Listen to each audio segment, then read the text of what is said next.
Good afternoon, everyone. I'm Dr. Teddy Albiniak, he, him pronouns, and it is my pleasure as the chair of the Academic Senate and moderator of this event to welcome you to San Francisco State's Open Forum with Chancellor Castro.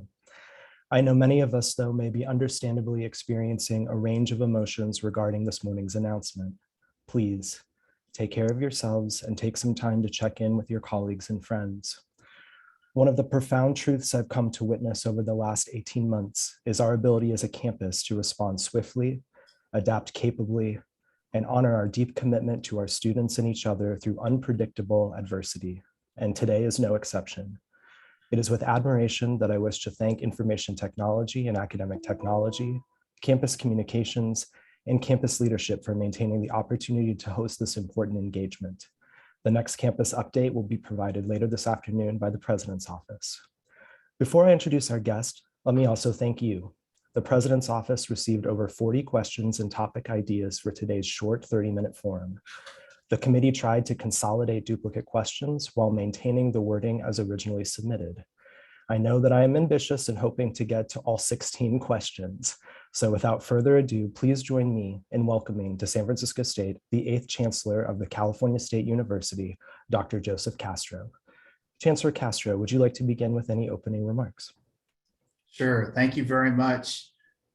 It's a pleasure to be with all of you this morning. I had hoped to be with you on campus, but I am at your downtown campus, so I'm close.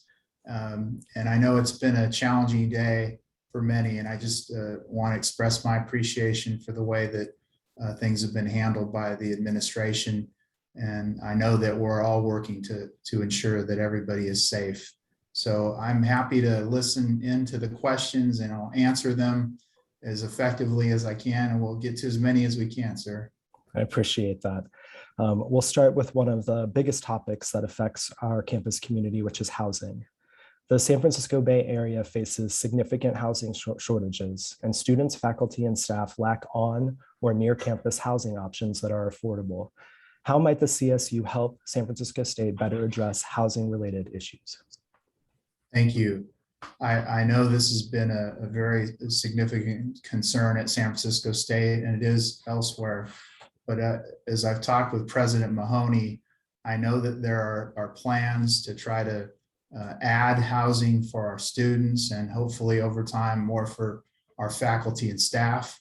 I believe there's an opportunity with our state legislature and governor to secure new funding that would help us to do this. So I'm going to make it a high priority with President Mahoney to do that. I do believe that that's going to support the campus's goals in terms of enrolling and supporting a diverse student population, and also in terms of retaining our diverse and very talented staff and faculty. The second question is obviously supercharged based on today's activities, and the topic is mental health. Mental health is a significant priority for CSU students and campuses. How can we go about retaining mental health professionals to address this important issue? It's a very important issue, and I believe it's become much more important during this pandemic. And I know that a lot of people who are part of the CSU family are struggling in different ways. And I want you to know that I have been supportive of investing more in mental health services. That was a high priority for us in our discussions with the legislature and the governor. And I do believe that's going to help us to serve the increasing needs that we face.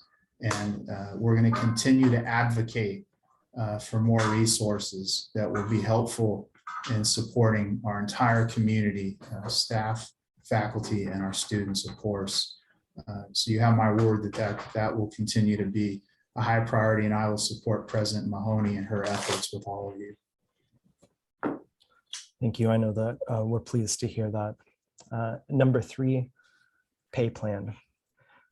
Can you please justify why the new pay plan for campus presidents would allow raises of up to 10% a year for 3 years, totaling 33.1% based on market data, while there is no plan to extend the same benefit to faculty who are paid below market at a time when annual inflation has been over 5% per year, with housing inflation in the Bay Area above 20%? Thank you. As you might have heard from me before, equity is a central value, core value for the CSU. And I believe that we need to be equitable for everybody.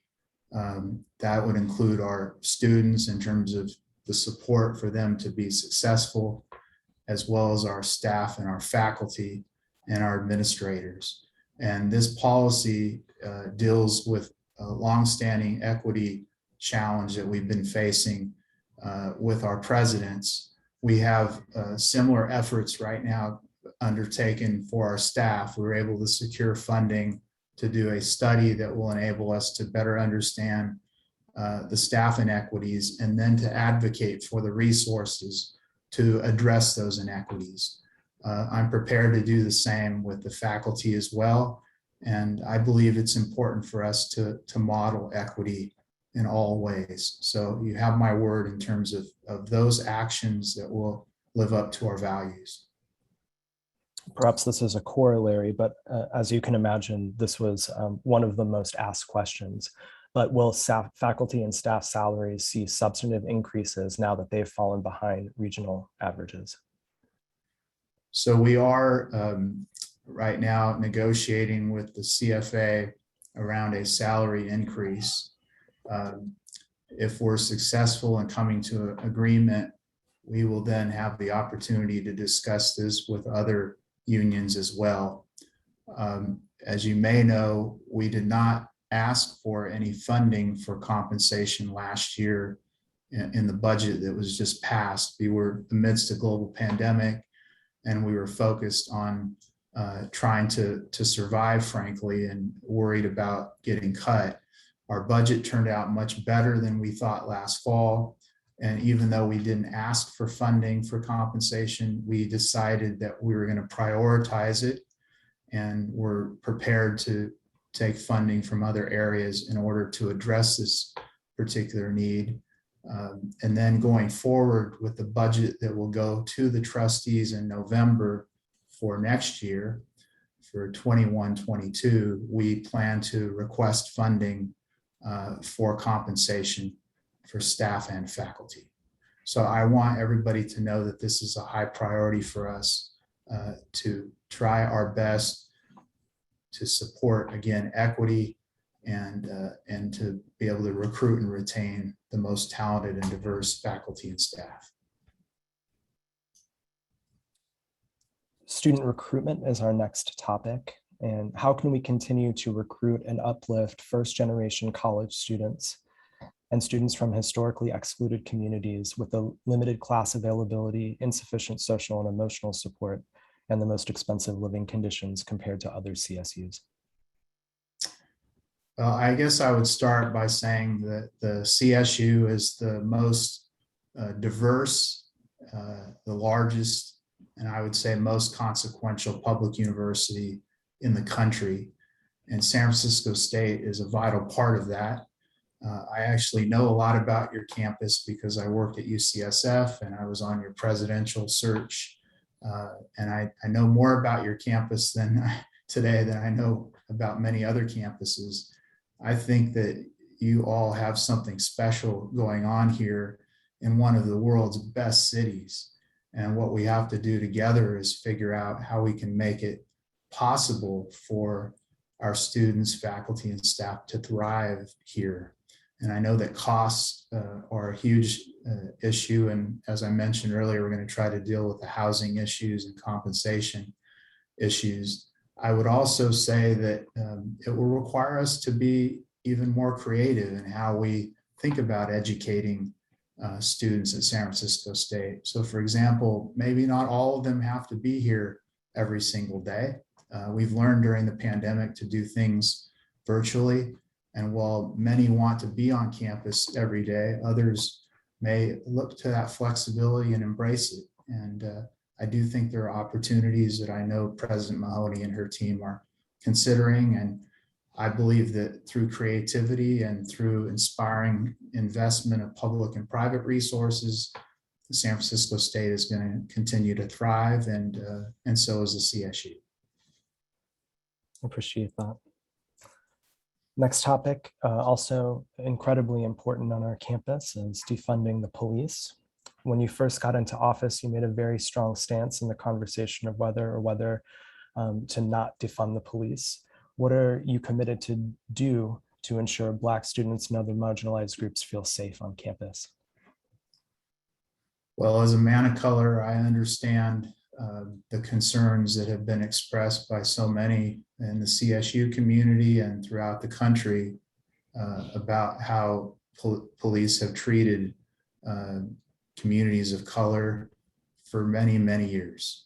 And my view is that the CSU police have the opportunity to model the way forward. We've had conversations with the University of California Police, and I believe that we can go down that path where it's a responsive, thoughtful, supportive police. And I know that we have that, and we can do even better. And so that was the point of my remarks, that I would not want to disinvest in that. I'd want to strengthen that with support from the community, with our different campus advisory boards, and President Mahoney led the way in creating one for your campus. I think that's the most viable way to go, rather than to stop funding our own police and needing to rely upon police off campus. I believe it's very important for us to preserve and strengthen and make as responsive as possible the police departments that we have on our campuses. Shifting to some issues regarding faculty representation, the first question is, what strategies are you considering to address the inclusion gap, i.e. the gap in racial and ethnic representation between students and faculty? I appreciate that question so much. And Dr. Alva, who I just appointed as our new Executive Vice Chancellor of Academic and Student Affairs, and I would like to prioritize this with the presidents to think about the strategies that we've used in the past and whether those can be scaled up. We have different programs that we've had in place for some years that have sought to recruit diverse students into the professoriate, and then to think about new strategies, new ways of working with the University of California and with other entities, so that we can have a faculty that reflects in the most comprehensive way the diversity of our students. And I'm encouraged by the recent actions that we've taken. I think nearly half of our new cohort of faculty come from diverse backgrounds, and yet we have much, much more work to do. And this is a high priority for us to address. And I know President Mahoney has placed it as a high priority here at San Francisco State. Another corollary, how will you invest in Black, Indigenous, women of color faculty and staff leadership development? Well, throughout my career, I've invested in leadership development for talented men and women from all backgrounds, especially men and women of color, and have sought ways in which to support them and provide them with mentorship. I have signaled to the presidents that I want that to happen across the system.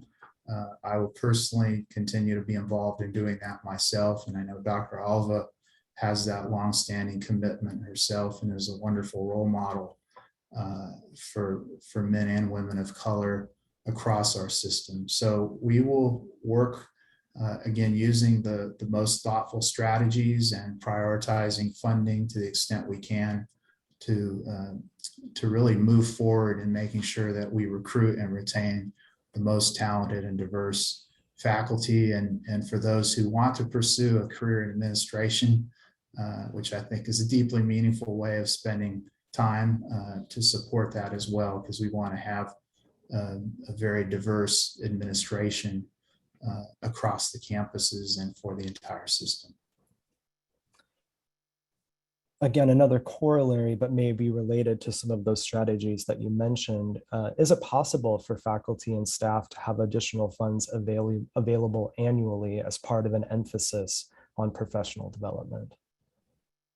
I think it's possible. I think it's something I would encourage the San Francisco State community to discuss with President Mahoney and your provost and others. I would just encourage that dialogue and figure out what makes most sense for San Francisco State.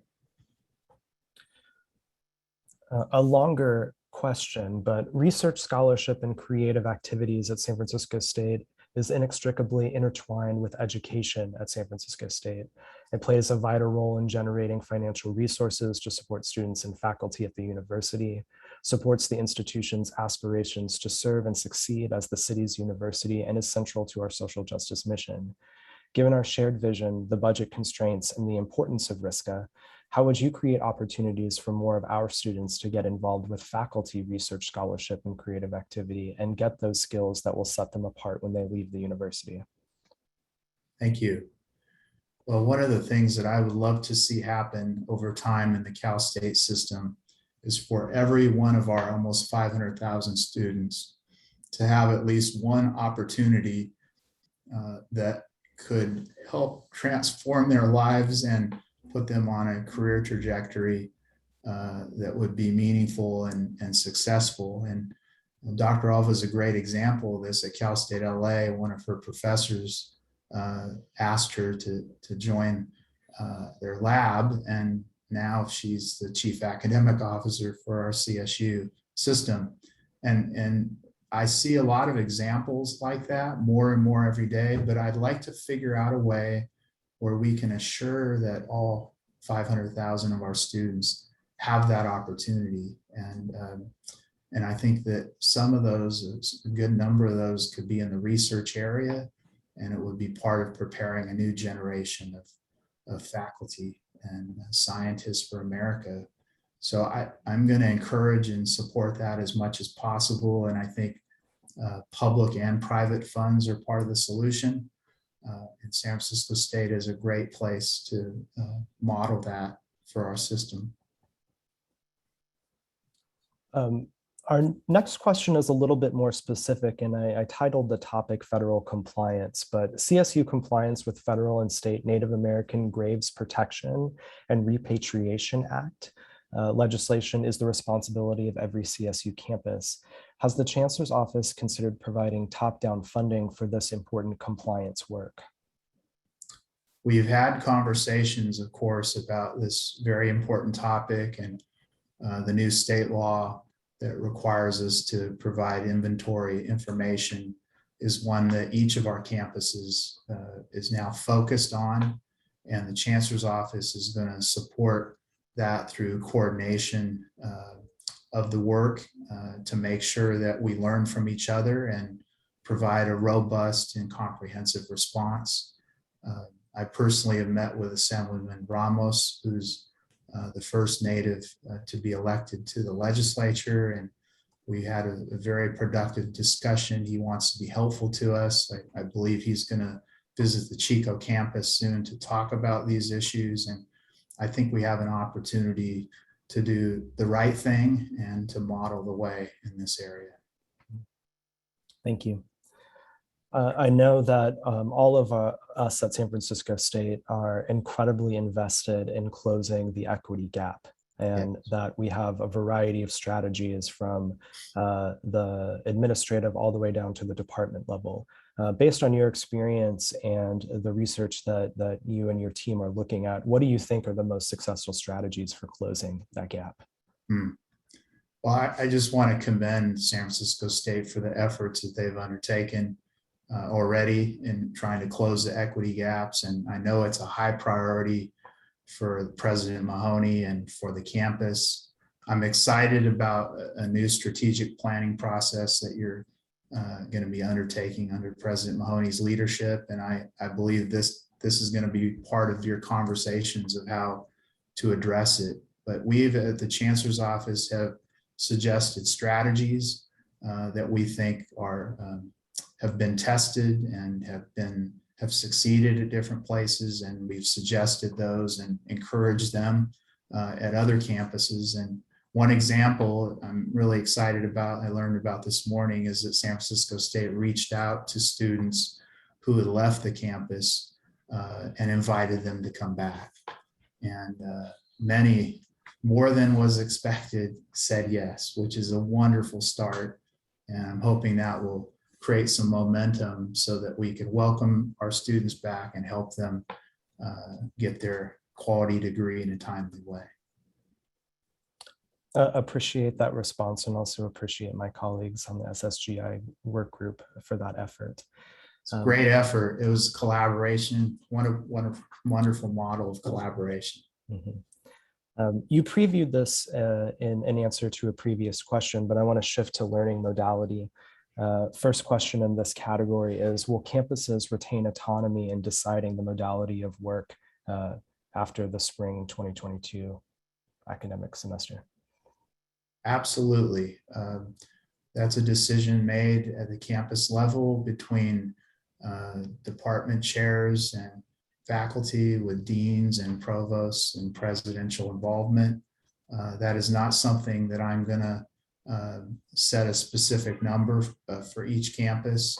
We did have guidance this year where I encouraged as much in-person instruction as possible based on the letters I was receiving and phone calls. I'd say 95% of the students who contacted me earlier this year and throughout the summer and their parents were urging in-person instruction.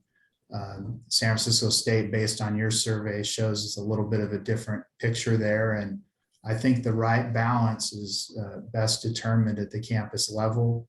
And yet I do think we're heading to a new place. We're not going to head back to where we were in 2019. I think we're heading to a new place where there's going to be a different mix of virtual and in-person instruction. And I would like to see it be primarily responsive to the students and what they are interested in doing and how they want to learn, and through innovation from our faculty and figuring out the best way to connect with those students.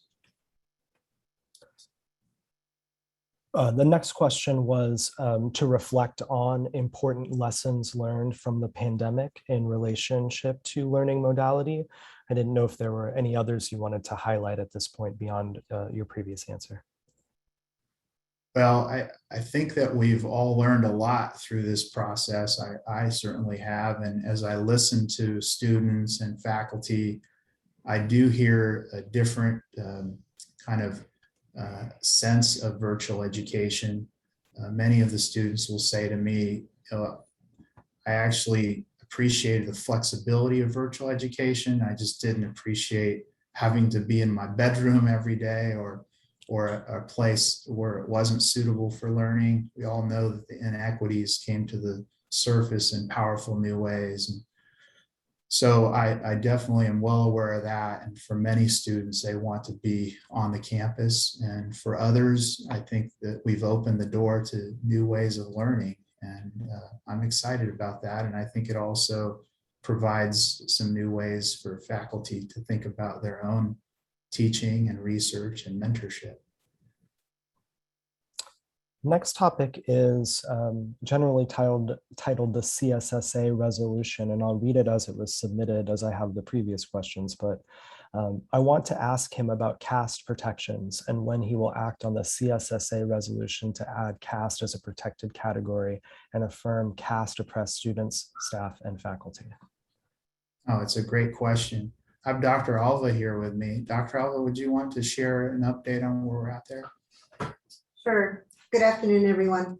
So we met with the students who are advancing this resolution, as well as legal scholars who joined them in a very, very important and engaging conversation around their desire to make caste a designation in our protective categories list. And we talked about the importance of using our existing policy, particularly around ancestry and nationality, to include caste, and are engaged in conversations around both education and training to ensure that there's an acknowledgement and recognition that caste is an exemplar, an instance of nationality and ancestry. But what I found most compelling were the microaggressions, the interactions of concern that the students surfaced in that conversation that really do speak to the importance of engaging our communities in awareness building and support for our students, not just in caste situations, but other ways in which students, particularly from historically underserved groups, experience at times the university, and how can we be there to offer our support and assistance to them. Thank you so much, Dr. Alva, for that answer. Next topic is Black Lives Matter. How is the Chancellor's office following through on some of the demands articulated by the Black Lives Matter movement? Thank you.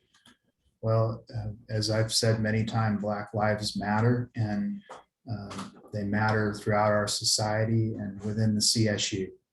And we've been quite active in recruiting and have retention efforts of various kinds for students, faculty, and staff. And yet I know there's much more work that needs to be done. The trustees themselves have been involved in this and have embraced active work in this area, and annual symposium that we're going to start here soon. There are many different ways that we are working on this, and I know San Francisco State has been active in this area. You have been a beacon for social justice for decades, and I appreciate the efforts that are occurring at San Francisco State. And one of the most powerful things about having the largest system in the country is that we can share information and resources and leading practices in that area, and that also is happening right now. Next question, what recommendations and strategies would you suggest to both strengthen and enhance SF State's, and this is the government designation, Hispanic Serving Institution, both in funding and in action? Appreciate that. I believe you're doing many of the right things. I'm excited that our system actually just convinced the state of California and Apple to join in a brand new HSI Innovation Hub. And I'd love to see San Francisco State be part of that. It will be a place for exchange of ideas and resources, programs that focus on supporting HSI students from all backgrounds across the country. But it'll be housed in the CSU at the Northridge campus. So I'd love to see that. More globally, I would say continue to listen to the Latino students and what they're saying about their experience at San Francisco State, and how the campus can even more effectively address their needs. And that's the case with all students, but with an HSI, I be proud of it. I'm so proud that we're nearly an HSI system, and hopefully during my tenure as chancellor, we will become a fully HSI system. We have 2 more campuses to go. And I love that you're also an Annapese institution. We're very proud of that too. So I'd say part of it is speaking about that, educating people. That's an important part of the identity, and how your programs connect to that important identity. It's crucial. I really appreciate this time with you today. I know that we only have 2 minutes remaining. Is there any question that you wish had been asked that hadn't been on the list, or any final thoughts you wanted to leave our open forum with?